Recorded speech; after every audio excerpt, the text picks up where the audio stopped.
Welcome to this explainer. Okay, be honest with me. Have you checked your bank account recently and just found yourself totally scratching your head? You are absolutely not alone. Today, we're going to clear up exactly why your June 2026 checks might look completely different than what you expected. And, maybe even better, we're going to uncover some hidden state funds you might be missing out on right now. It is incredibly frustrating, isn't it? You check your balance, and the math it doesn't seem to add up. Maybe your check is smaller than you thought it'd be, or hey, maybe you've heard these rumors floating around about getting 2 SSI checks next month, and you're kind of worried it's a mistake. The reality here is that the Social Security payment schedule, your benefit amounts, and all the various programs tied to your check, they change constantly. And when they do, the system definitely doesn't send out a personalized letter explaining your specific deposit. But don't sweat it, because that is exactly the mystery we're solving today. So here's our quick roadmap for today. First, we'll talk about maximizing your Social Security. Next, we'll look at the Medicare premium deduction. Then we'll cover that summer SSI payment schedule. And finally, we'll dive into state property tax relief. All right, let's jump right into part 1, maximizing your Social Security and looking at the 2026 baselines. To get us grounded, the most recent official data from the Social Security Administration shows that the average retired worker check in April 2026 is sitting at $2,081 a month.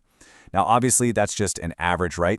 Your specific number might be higher or it might be lower, depending on your unique earnings history, when exactly you claimed, and whether you're collecting on your own record or maybe a spouse's.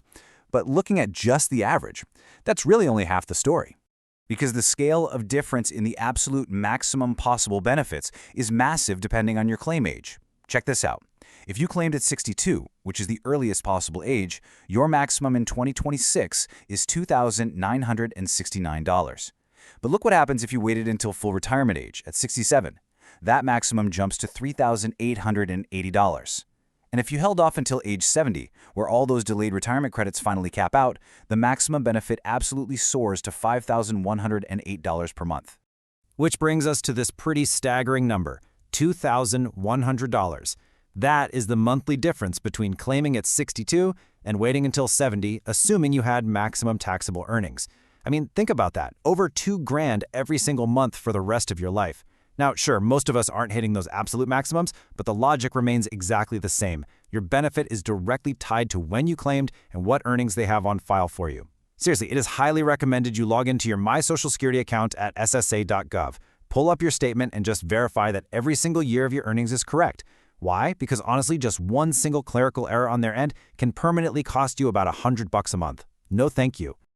Okay, let's move on to part 2, the Medicare premium deduction. Or, as I like to call it, solving the missing money mystery. Here is the math that is catching literally everyone off guard. So in January 2026, we saw a 2.8% cost of living adjustment, or COLA.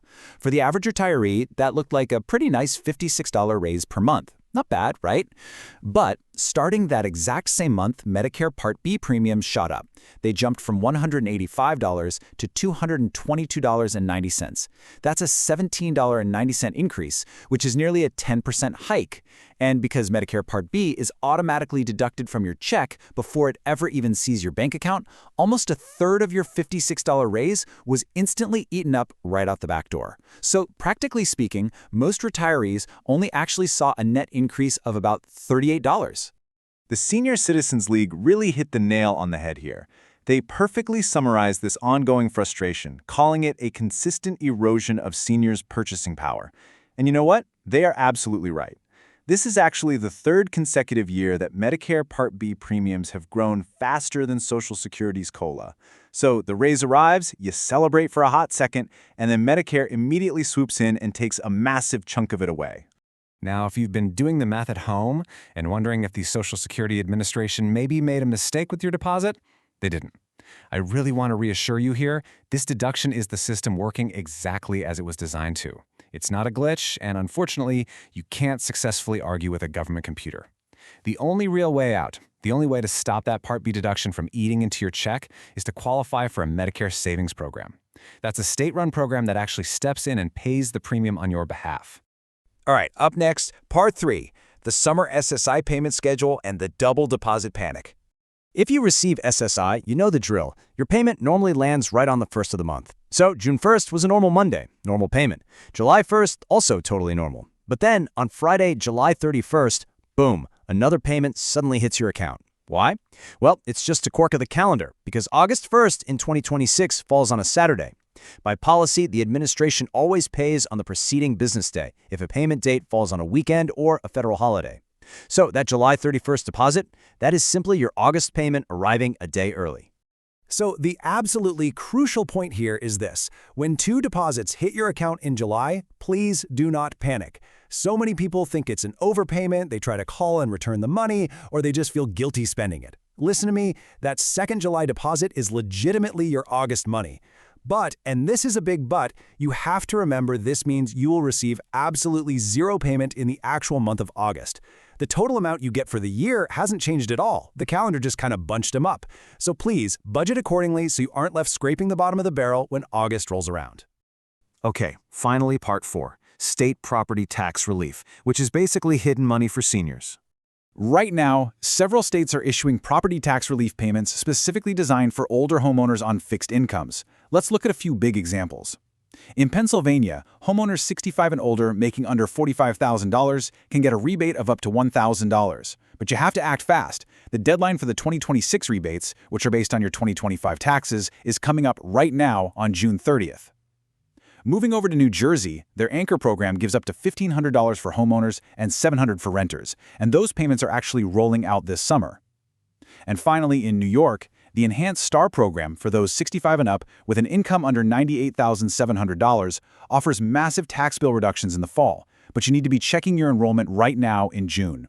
Now, the biggest catch here, the thing you really need to understand, is that these funds are completely separate from Social Security.